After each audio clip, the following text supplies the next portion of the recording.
महाराजांचे नाव येत नसेल तर तो महाभाग्यवंत कमीत कमी आपल्या या कीर्तनात ठेवण्याच्या लायकीचा नाही असं तुम्ही म्हणा.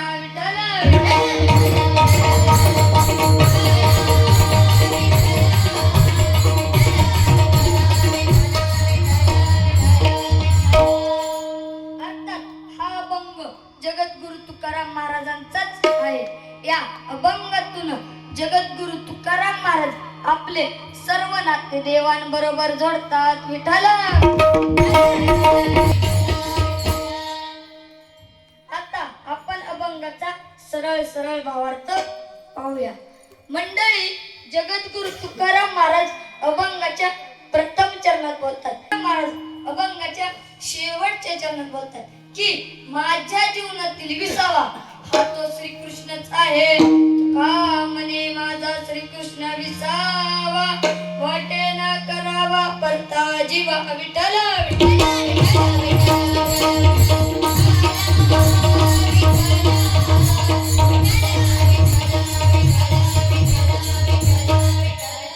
कीर्तनाला सुरुवात करण्याआधी थोडासा परिहार.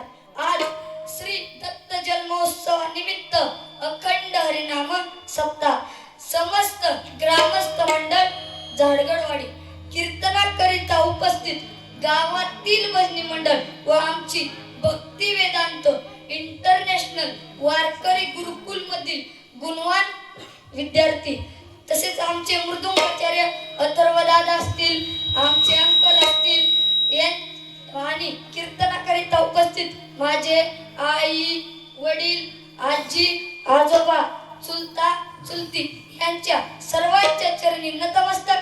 कीर्तनाला सुरुवात. विठ्ठल.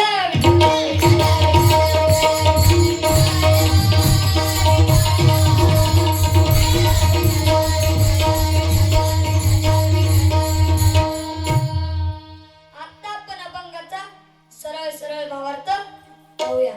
मंडळी, आपल्या घरामध्ये प्रामुख्याने सर्वात महत्वाची व्यक्ती कोण असते?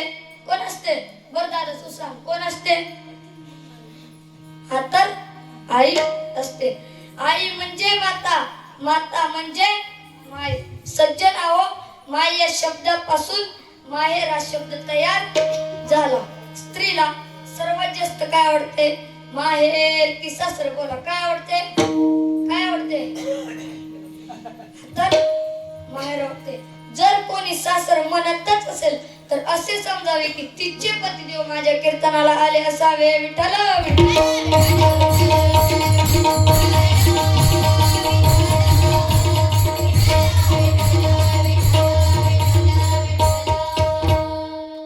बराजी, तुम्हाला काय आवडते?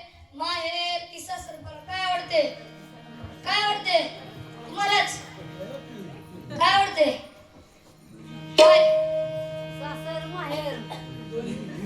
तर माहेर आवडते. पण केव्हा? जेव्हा तुमची माय माहेर जिवंत असेल तेव्हा. माहेरी गेलेल्या मुलीला कोणीच काम सांगत नाही, कारण त्यांना असे वाटते की सासरी हिला खूप काम आहे. परंतु त्यांना कुठे माहित सासरी सगळ्यांचा बाप आहे. बाप. विठ्ठल.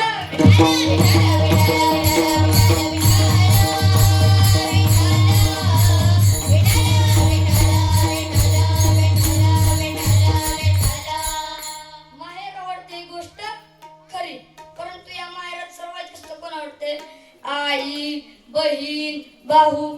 तसं पाहिलं तर माहेरचं कुत्र देखील आवडतं. तसाही महिलांचा स्वभावच आहे. खायचे सासरचे आणि गायचे माहेरचे. एक महिला जात्यावर दळण दळत असताना स्वतःच्या भावाला गात होती. भावाची अत्यंत गरिबीची परिस्थिती होती आणि ती म्हणत होती, वाट चारे वाट सरू पाहतो सकाय खेड्याला, सोन्याच कुलूप माझ्या बंधूच्या वाड्याला. हिच्या भावाची 7 पिढ्याची दरिद्री आणि म्हणती कशी, सोन्याच कुलूप माझ्या बंधूच्या वाड्याला. मंडळी, तुम्ही सांगा, हे खरे असेल का? बोला, असेल का? हे खरे असेल का? तर हे खरे आहे. हिच्या भावाने एका सोन्या नावाच्या सावकाराकडनं कर्ज घेतले होते आणि हे कर्ज हिला न फिटल्यामुळे त्या सोन्या नावाच्या सावकाराने हिच्या भावाच्या वाड्याला कुलूप लावले होते. म्हणून ती म्हणत होती, सोन्याचं कुलूप माझ्या बंधूच्या वाड्याला. हेच पाहून दुसरी एक महिला गात होती, गावच्या रे पाटला नीट चाल गुमान माझ्या बंधुराया बसाया विमाना. हिच्या भावाला बसायला नीटकी सायकली नाही आणि म्हणती कशी, माझ्या बंधुराया बसाया विमाना. तात्पर्य स्त्रीला माहेर आवडते, परंतु लग्न झालेल्या मुलीने जास्त दिवस सासरी राहावे की माहेरी? बोला बोला बोला की. हा तर तिने सासरी राहावे, परंतु तिला आवडते ते म्हणजे माहेर. ओ माहेर सर्वांनाच आवडते, माझ्या साधू संतांना देखील माहेर आवडते. पंढरी हे माझे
बहीण आहे, माहेरात बंधू आहे, तसेच या माहेरात चुलता देखील आहे. आणि हे जगद्गुरु तुकाराम महाराज आजच्या अभंगाच्या प्रकाशनात सांगतात,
विवेचन पाहूया.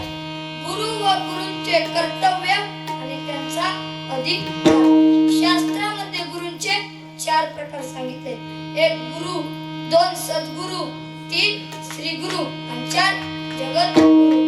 गुरु कोणाला म्हणावे? गु म्हणजे अंधकार आणि रु म्हणजे निरोधक, म्हणजेच अंधकाराचा निरोधक होय. जो जीवाच्या जीवनातला अंधकार नाहीसा करतो त्यास गुरु असे म्हणतात.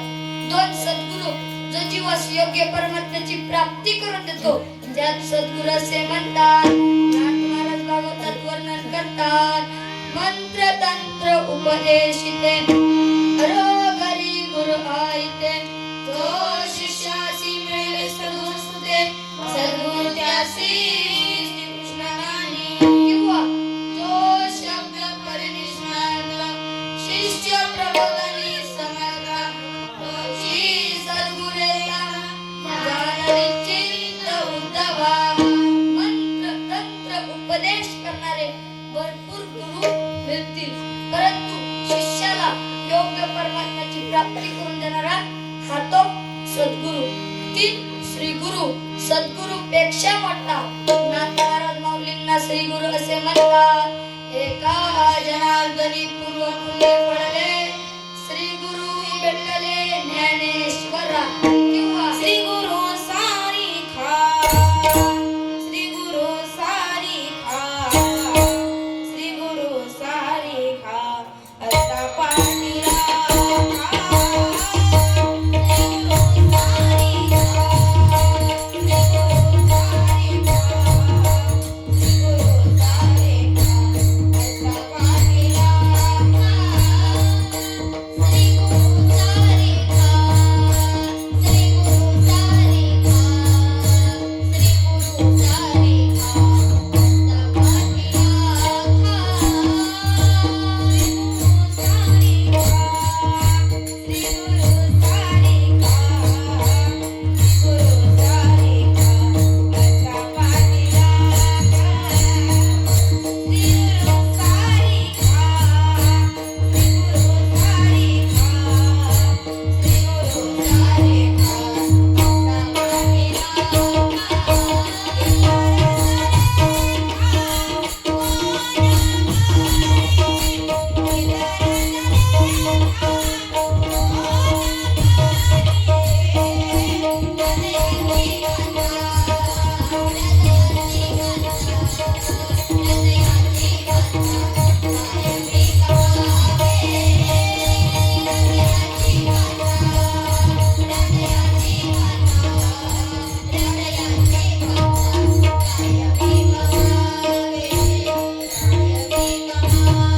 सारी खा, श्री गुरु सारिका असता पाठी राखा, इतरांचा लेखा कोणा करी. 4 जगद्गुरु. जगद्गुरु कोणाला म्हणावे? हळवराय वर्णन करतात. जगद्गुरु तुका अवतार नामयाचा, संप्रदाय सकळांचा लेखोनिया. जगद्गुरूंची व्याख्या. जगात कोणताही प्रश्न निर्माण झाल्यास सोडवण्याची ज्यात शक्ती तो जगद्गुरु. गुरु या शब्दाचा अर्थ मोठा. लघु म्हणजे लहान. जीवास मोठे हवेसे वाटते, परंतु संग मात्र लहानांचाच राहतो. जसा संग तशी प्राप्ती. एका जंगलामध्ये शेळीला सिंह भेटला. शेळी घाबरली. सिंहाने अभयदान दिले व सांगितले, शेळी तू घाबरू नकोस, तुला कोणी जंगलात भेटले सांग, मी सिंहाची मावशी. प्रथम हत्ती भेटला. हत्तीने दरडावले, शेळी तू कोण? शेळी म्हणाली, मी सिंहाची मावशी. हत्तीने आपल्या सोन्याने उचलून पाठीवर घेतले. सुभाषितकार वर्णन करतात. नीच श्रवण कर्तव्य, कर्तव्य मदाश्रय, अजासिया प्रसादेन अरोगजमस्तके. तात्पर्य गुरूंचा संग करा. ज्ञानेश्वर महाराजांनी विचारले, आपण एवढे मोठे वैष्णव, योगयांची माऊली, साधकांचा मायबाप, श्री गुरु, तत्वज्ञ, शास्त्रज्ञ, संत, पण एवढ्या पदव्या कशामुळे? महाराज विनयाने म्हणतात, ज्ञानदेव म्हणे गुरूंचा मी दास, नेणे साधनाचं आन काही. जीवास गुरु नसेल तर जीवन गुरांसारखे होईल, म्हणजे जनावरांसारखे होईल. म्हणजेच गुरु करा व आपले संपूर्ण जीवन सुखी करा. राम आणि कृष्ण यांनी देखील गुरु केले. राम केला ब्रह्मज्ञानी, वैशिष्ट्य मुनी तारक. कृष्ण गुरु संदीपनी, परब्रह्मा रामविले. मौलींना आश्चर्य, एकाच पदावर 97 ओव्या खर्च केल्या. किती गुरूंबद्दल आदर, गुरूंची लक्षणे कोणती?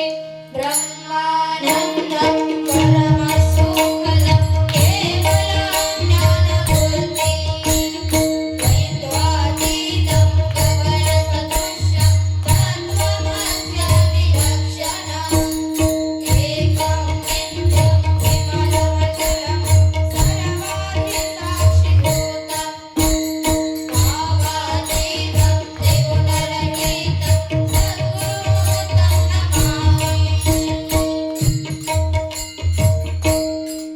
जो शुद्ध आहे, जो पवित्र आहे, ज्यास आत्मज्ञान आहे, जो स्वात्मसिरत आहे, जो नित्य तृप्त आहे, जो सदा मुक्त आहे, तो सद्गुरु आहे. नाथ महाराज भागवतात वर्णन करतात, तस्मात् गुरु प्रपद्यते जिज्ञासु श्रेय उत्तम, शास्त्रे परिचय निष्णात ब्रह्मानुष्ठवासय.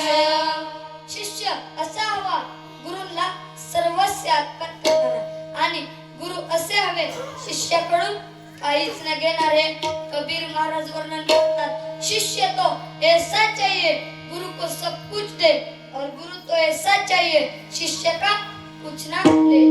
छत्रपती शिवाजी महाराजांनी आपले संपूर्ण राज्य रामदास स्वामींच्या झोळीत टाकले.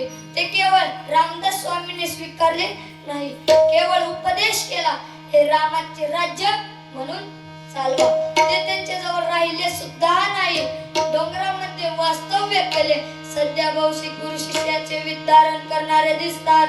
सुभाषितकार वर्णन करतात, बहु गुरु लोके शिष्य विद्या पारक, क्वचित दृष्टांते शिष्य विद्या पारक. गुरु मोठे आहेतच, पण त्यांच्यावर श्रद्धा आणि विश्वास हवा. शास्त्रामध्ये श्रद्धेस पार्वती आणि विश्वासात शंकर म्हटले आहे. या दोघांशिवाय परमात्मा क्षेत्रात फळ मिळू शकत नाही. भवानी शंकर वंदे श्रद्धा विश्वास रूपिणो, या विना न पश्यन्ति सिद्धांतमेश्वर. एकलव्याने द्रोणाचार्याच्या मातीच्या पुतळा विश्वात ठेवला व एकलव्य महान धनुर्धर झाला. माऊली ज्ञानेश्वर महाराज ज्ञानेश्वरी मध्ये वर्णन करतात, त्रिगुरूंची नेणावे माती, डोंगर दयापाशी होती, तेने मूळ त्रिजगती एक वर्ग केला. किंवा नाथ महाराज भागवतात वर्णन करतात, माती हेचा द्रोण केला, तो मोवळिका वाहू वळला, मनोनी विश्वासी विनलाडला, जग टाकला विकल्पे. जीवनामध्ये विश्वास हा खूप मोठा आहे. एका गावामध्ये एक पाखंडी साधू येतो. गावातील गावकऱ्यांना तो खरा साधू वाटला, म्हणून गावातील गावकरी त्याची पूजा अर्चा करू लागतात. परंतु या कलियुगामध्ये खरा साधू ओळखणे फार अवघड झाले. साधू थोर जाणं, साधू थोर जाणं,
खरा साधू वाटला, म्हणून गावातील गावकरी त्याची पूजा अर्चा करू लागतात.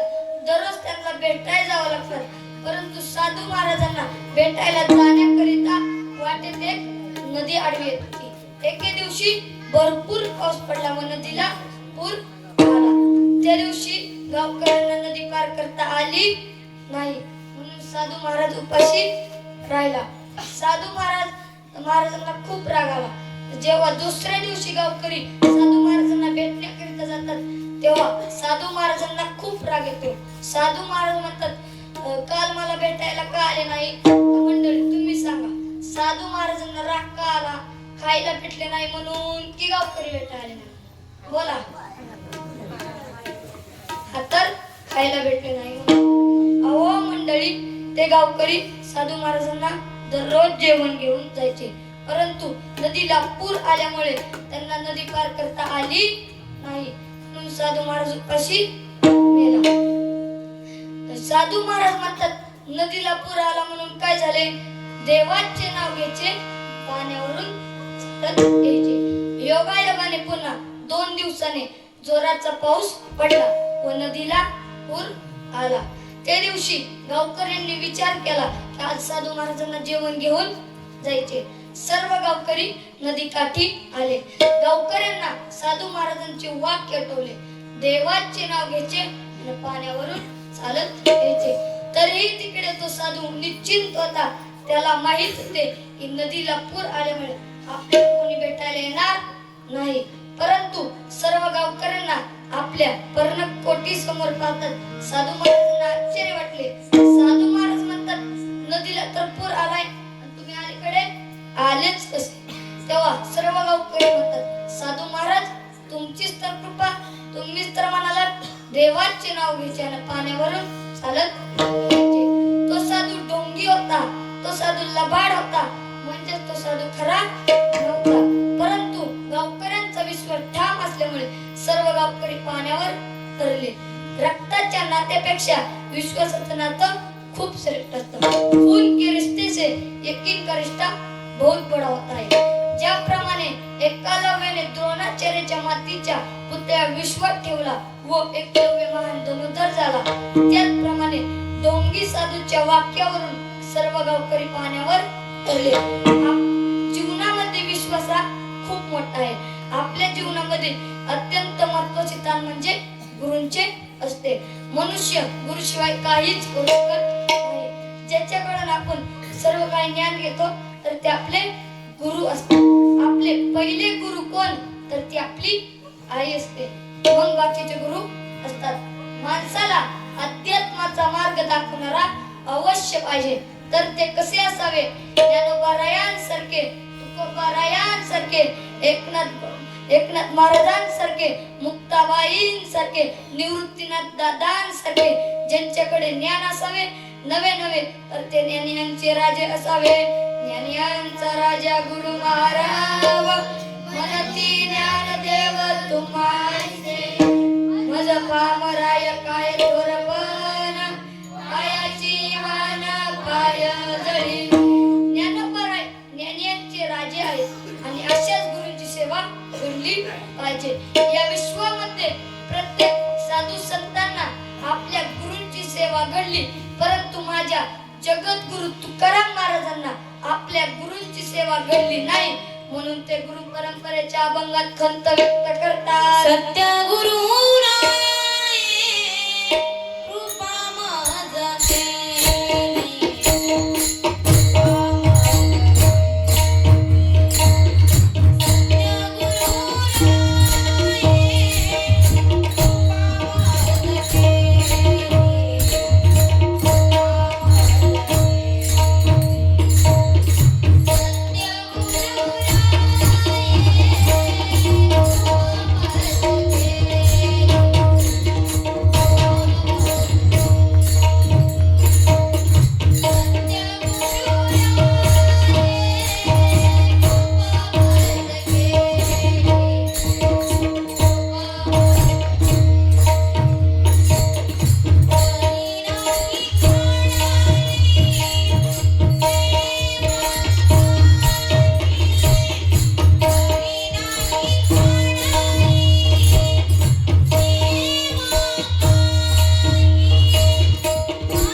म्हणजेच गुरूंची सेवा घडली पाहिजे. मी एक तुम्हाला दृष्टांत सांगतो म्हणजेच तुमच्या लक्षात येईल. एका गुरुला 2 शिष्य होते आणि ते सारखेच भांडायचे. गुरुजी याने माझा पाय वडला तर गुरुजी याने माझ्या नाकात गोटे घातली. गुरुजी म्हणाले जाऊन दे, त्याला चाटायचे असतील. विठ्ठल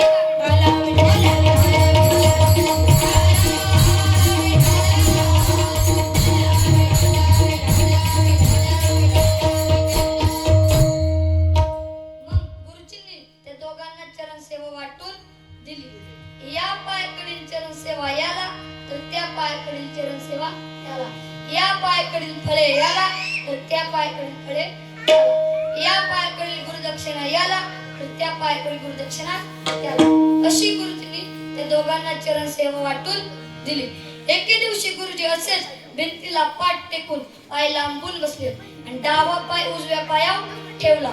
तेवढ्यात उजव्या पायावाला शिष्याने ते पाहिले आणि तो म्हणतो त्याचा पाय माझ्या पायावर, त्याचा पाय माझ्या पायावर. बघतोच त्याच्याकडे, त्याने उचललं तिथे लागला मारायला.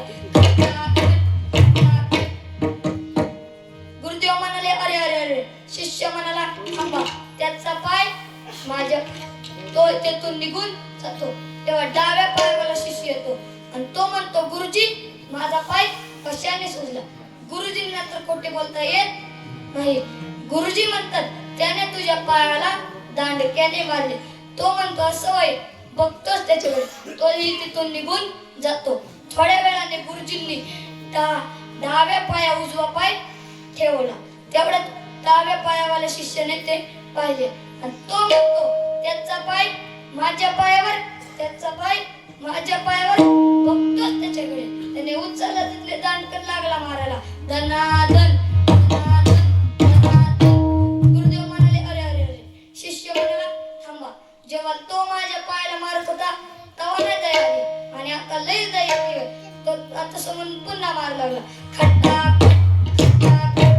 एकाने तर पाय सुजीवला होता, दुसऱ्याने तर पायाचा तुकडाच पाडला.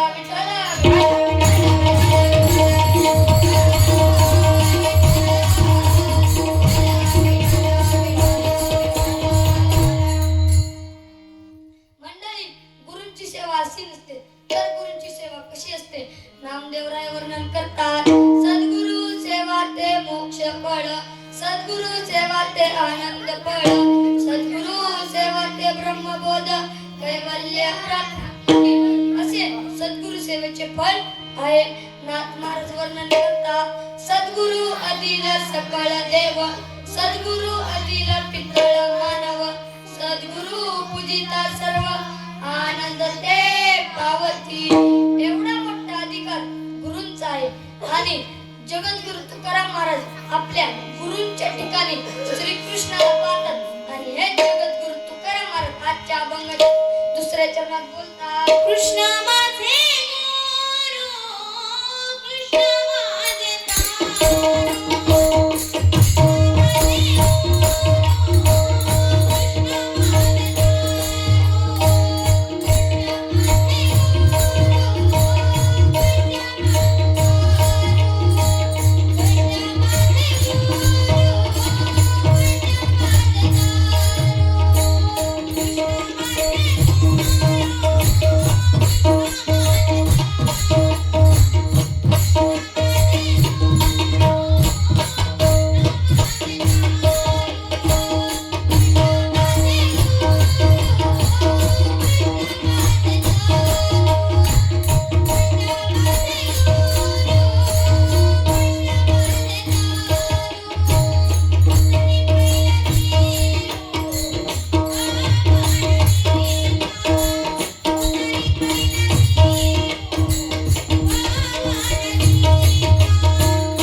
दत्त महाराज खूप गोड असा पिंगला गातात. हे जरी नाही कळलं मग दुसरा येईल हे जरी नाही कळलं हे जरी नाही कळलं मग दुसरा येईल हे जरी नाही कळलं सरळ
या विश्वामध्ये प्रत्येकाला मन आहे.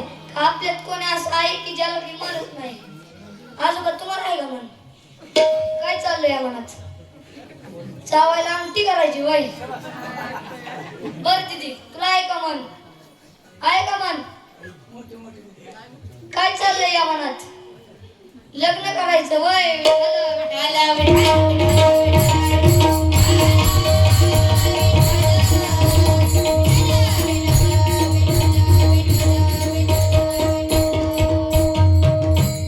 एकदा एक बाबा माझ्या कीर्तनात बसले होते आणि ते सारखे असे असे करायचे. मी म्हंटल बाबा तुम्ही सारखं असं असं का करता? बाबा म्हणाले माझ्या मनात खेळतय. मी म्हंटल बाबा असं कसं खेळतय? बाबा म्हणाले असं असं खेळतय. मी म्हंटल बाबा गाय बांधायची विसरत का? बाबा म्हणाले गाय ही. मी म्हंटल बाबा गायचं वासरू बांधायचं विसरलात का? बाबा म्हणाले वासरू ही बांधलं. मी म्हणलं बाबा घराचं कुलूप लावायचं विसरलात का? बाबा म्हणाले कुलूपही लावलं. मी म्हणलं बाबा कुलूपाला झटका मारायचा विसरलात का? बाबा म्हणाले झटकाही मारला. मी म्हंटल बाबा तुम्ही सारखं असं असं काय करताय? बाबा म्हणाले कुलूप लावलं ही गोष्ट खरी, परंतु आधी कुलूप लावलं की कडी याच माझ्या मनात खेळतंय. विठाला विठाला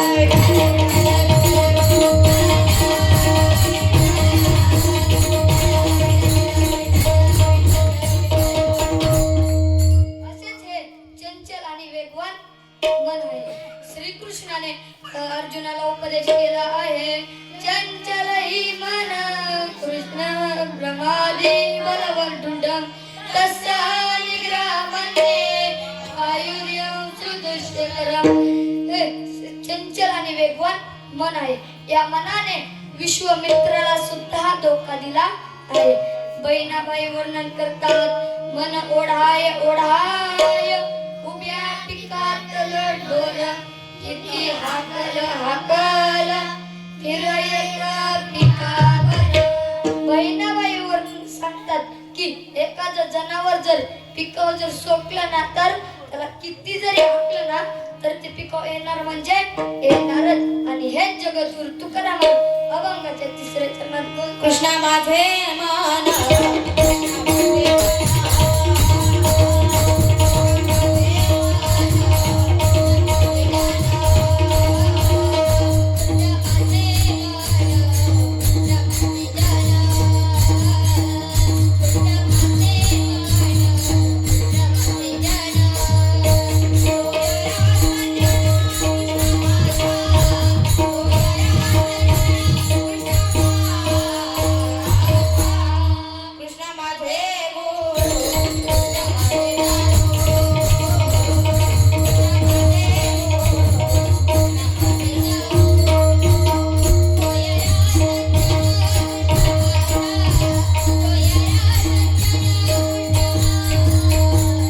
कृष्णा माझे कृष्णा माझे